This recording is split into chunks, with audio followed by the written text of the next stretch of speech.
Siap-siap, TNI Polri akan pindah lebih dulu ke Ibu Kota Baru Republik Indonesia. HUT ke-79 dipastikan juga akan dilaksanakan di Ibu Kota Baru.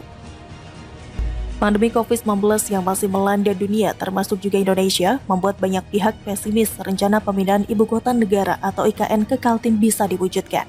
Namun melansir dari CNBC Indonesia, Kementerian Perencanaan Pembangunan Nasional atau Bappenas memastikan draft rancangan Undang-Undang Ibu Kota Negara atau IKN telah selesai disusun.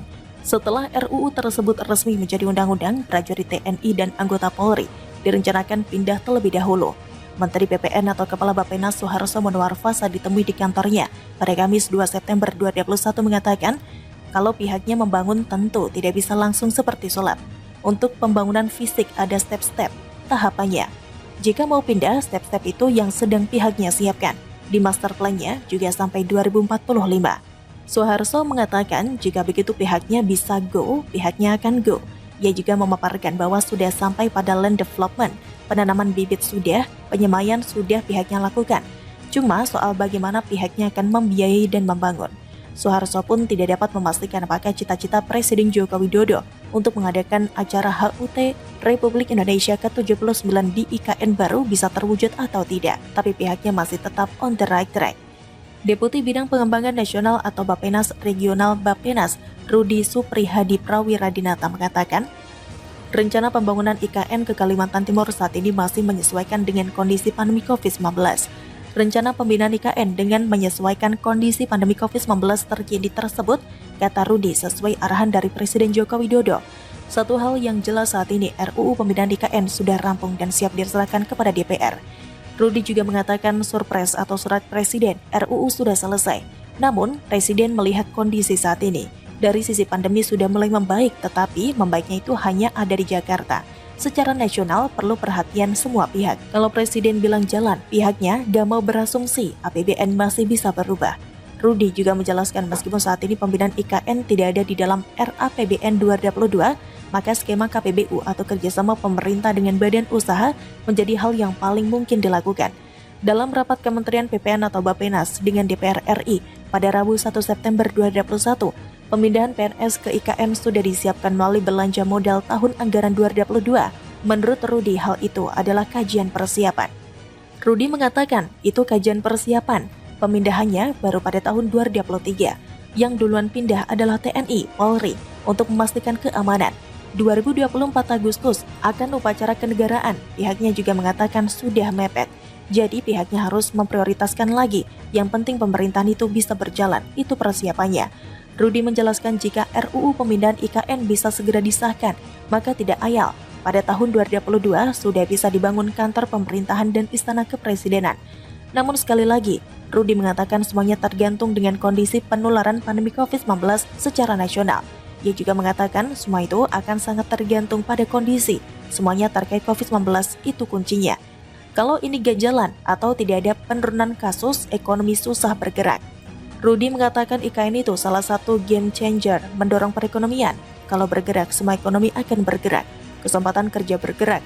Yang dulu lepas kerjaan bisa cari kerja di situ. 1 triliun rupiah konstruksi bisa menyerap 13.000 tenaga kerja. Semua harus berjalan seimbang. Selain itu, Presiden Jokowi juga meninjau langsung sodetan akses jalan menuju kawasan Ibu Kota Negara atau IKN di Provinsi Kalimantan Timur pada Selasa 24 Agustus 2021. Melansir dari suara.com, sodetan akses tersebut berlokasi di Jalan Tol Balikpapan Samarinda atau Balsam kilometer 14 yang dilalui Presiden Jokowi dalam perjalanan dari kota Samarinda menuju kota Balikpapan. Presiden Jokowi mengatakan pihaknya melihat lebih detail lagi karena untuk membangun ibu kota baru yang paling penting adalah infrastruktur menuju ke sana dulu untuk nanti membawa logistik. Dalam peninjauan tersebut, Presiden Jokowi didampingi oleh Menteri Pertahanan Prabowo Subianto dan Menteri Pekerjaan Umum dan Perumahan Rakyat Basuki Hadimulyono. Ketiganya tampak berdiskusi seraya melihat peta dan meninjau langsung dengan teropong. Presiden Jokowi juga menyampaikan bahwa pihaknya dengan Menhan dan Menteri PUPR melihat juga secara detail. Pihaknya juga berdiskusi mengenai kira-kira di mana pelabuhan, di mana airport. Kalau pihaknya melihat ke lapangan seperti ini akan lebih mudah. Menhan Prabowo Subianto menyampaikan saran kepada Presiden Jokowi, lokasi IKN merupakan lokasi yang strategis. Dia mengemukakan harus ada keberanian memindahkan ibu kota sehingga bisa memisahkan pusat pemerintahan dari pusat ekonomi.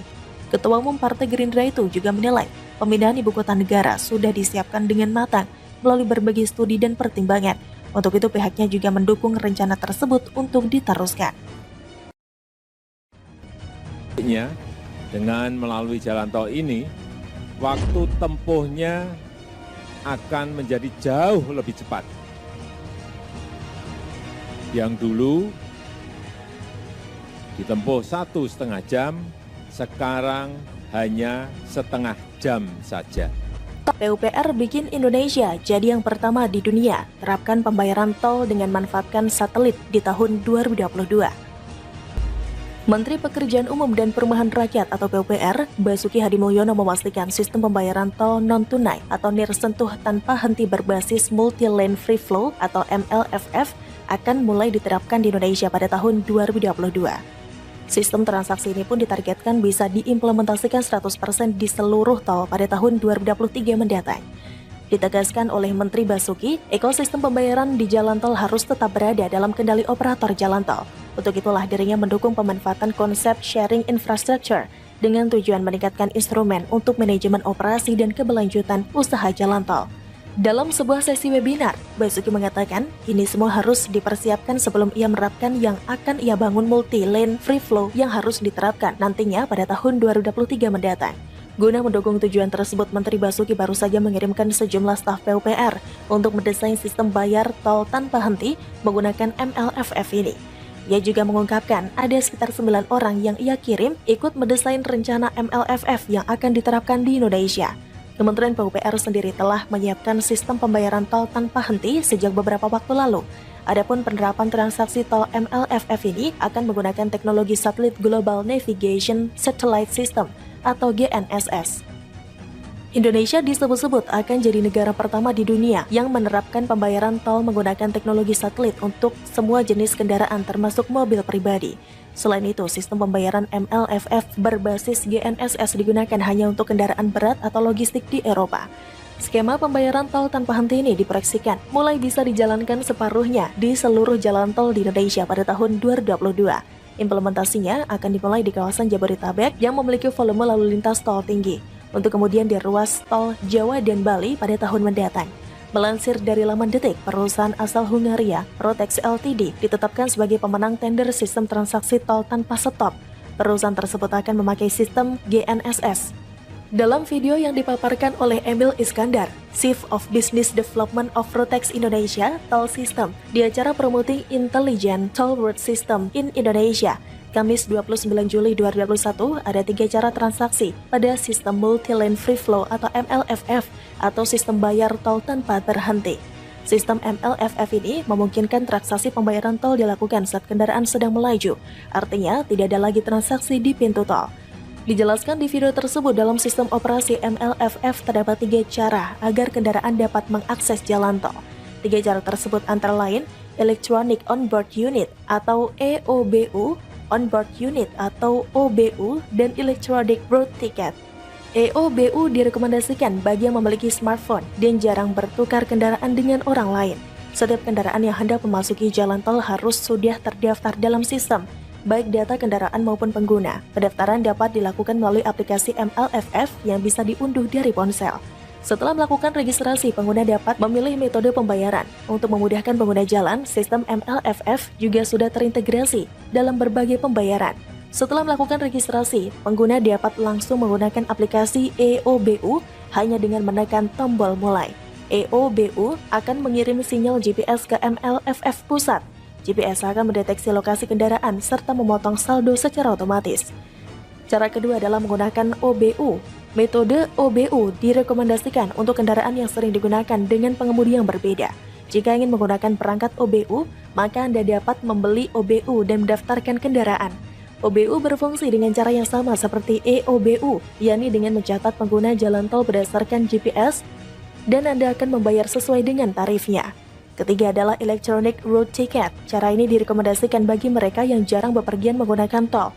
Setelah memilih titik masuk dan keluar, pengguna dapat membeli Electronic Road Ticket sekali pakai di situs resmi atau aplikasi MLFF. Untuk memastikan semua orang membayar di jalan tol, maka akan ada pengendalian khusus di seluruh jalan tol. Yang pertama ada Guarantee, portal tinggi berkaki tegak. Alat ini dilengkapi dengan kamera dan perangkat lunak sehingga bisa mengidentifikasi data kendaraan yang lewat. Genray segera mengirim data ke sistem pusat MLFF. Sistem akan segera otomatis memeriksa apakah mobil sudah terdaftar, apakah pengguna sudah membayar, serta memverifikasi apakah pengguna tersebut melanggar aturan jalan tol atau tidak. Selain alat tersebut, sistem MLFF akan terintegrasi dengan kendaraan-kendaraan pemantau. Kendaraan-kendaraan pemantau ini akan ditempatkan secara acak di jalan tol. Kendaraan pemantau akan memonitor kendaraan yang lewat. Jika terdapat pelanggaran, sistem pusat MLFF akan mengirimkan informasi kepada pelanggaran untuk membayar biaya tambahan. Jika hal tersebut tidak dipenuhi, maka sistem pusat MLFF akan menginformasikan data pelanggaran kepada pihak yang berwenang untuk dapat melakukan penindakan sesuai hukum yang berlaku.